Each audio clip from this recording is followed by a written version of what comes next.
Vamos a ver cómo funciona un tubo óptico, en este caso un tubo óptico Newton o reflector, que son de los más comunes en astronomía y también de los más asequibles y que nos dan una oportunidad de ver una gran cantidad de objetos con buena calidad. Un tubo Newton es un tubo de dimensiones más o menos grandes, sobre todo más grueso que los refractores convencionales, y esto es debido a que funcionan con un espejo. El espejo está situado en la parte trasera del tubo y es lo que va a concentrar la imagen en el enfocador que tenemos delante. El espejo tiene forma de parábola, de cuenco, y eso es lo que permite que todos los rayos de la imagen que estamos observando se concentren en la parte delantera que deriva la imagen al enfocador y al ocular a través de un pequeño espejo en bisel o inclinado que hace la reflexión hacia la parte exterior del tubo. Estos tubos, como digo, son asequibles porque es más fácil construir espejos grandes que lentes grandes. ¿Qué ventaja tiene que un tubo sea más ancho o que tenga una apertura mayor? Un telescopio es un colector de luz.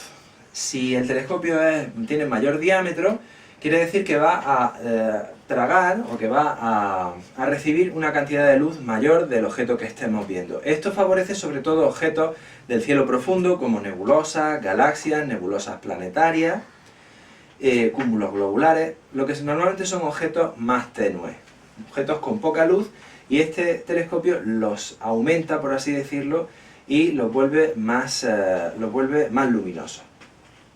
En este caso tenemos un tubo que tiene 1 metro de distancia focal y 20 centímetros de apertura. Estas dos medidas pueden variar en otros tubos, pero nos dan una configuración óptica que llamamos de relación focal F5. Cuanto más baja es la relación focal, cuando el número de la relación focal es más bajo, tenemos telescopios más luminosos, es decir, ven objetos tenues más luminosos.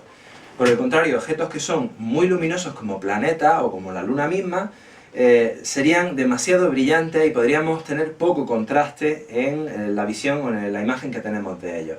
Pero no es problema, incluso podríamos tener un truco dentro de los telescopios Newton para hacer una reducción de la focal, hacer un aumento de esa F hasta, por ejemplo, en este caso, hasta un F20. La tapa suele venir con dos círculos, uno de ellos se retira y lo podemos colocar para no perderlo en el otro círculo. Y lo volvemos a situar aquí.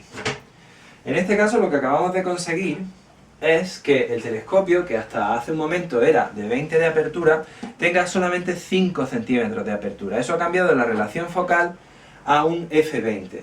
Y un objeto que sea muy luminoso, por ejemplo la Luna o Júpiter, aparecerá más oscuro.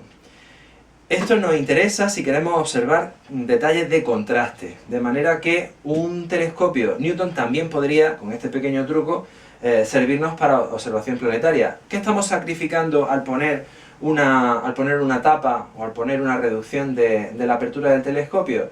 Lo que sacrificamos es la resolución. Antes teníamos una placa fotográfica, por así decirlo, de 20 centímetros de diámetro. Ahora solo estamos dejando una superficie de 5 centímetros de diámetro para que pase la luz. Está pasando menos luz, pero también está pasando menos definición. Si el fondo del espejo, o el espejo en sí, fuera como una cámara megapíxel, una cámara digital, y cada puntito dentro de la superficie del espejo nos diera información, ahora estamos recibiendo mucha menos información. Bueno, esto sería el truco para una adaptación a planetaria o si la Luna es demasiado brillante para una observación en visual. Ventajas que tiene esta configuración óptica respecto a las configuraciones ópticas que usan lentes. Las lentes siempre producen una aberración que llamamos cromática, es decir, la velocidad de la luz varía dentro de la lente para las diferentes longitudes de onda. No es lo mismo para la verde, para la roja que para la azul. De manera que se produce una especie de defecto en la imagen final, sobre todo en lentes más básicas, sino está corregida, que nos daría unos colores en los bordes del objeto, sobre todo si es muy luminoso, verde o rojizo, que nos distorsionarían la imagen. ¿Qué ocurre? Que esto no usa lentes, solo usa espejos.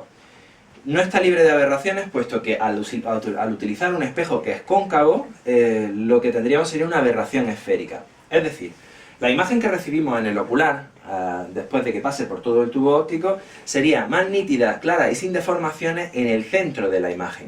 Y todos los bordes estarían ligeramente deformados. Lo apreciaríamos pues como que las estrellas que aparecen en el borde de la imagen están un poco alargadas hacia el centro de la imagen. Pero eso también tiene una solución. Con un corrector de campo.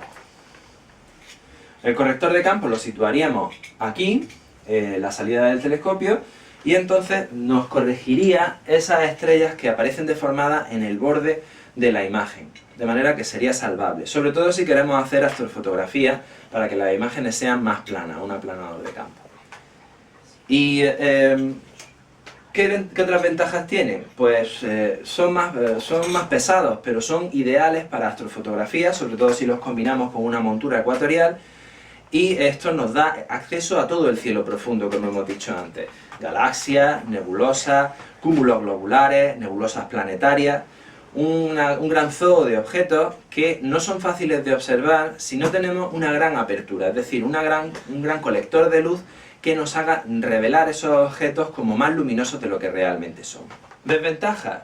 La desventaja más clara de esta configuración es que son telescopios muy voluminosos, también son pesados, y sobre todo si los combinamos con monturas que traen de por sí, tanto la montura como el trípode, un peso que tenemos que transportar cada vez que nos movemos al sitio, si es que no están en estación fija, y eso es una desventaja frente a otros que son más ligeros o más compactos, como los catadióptricos.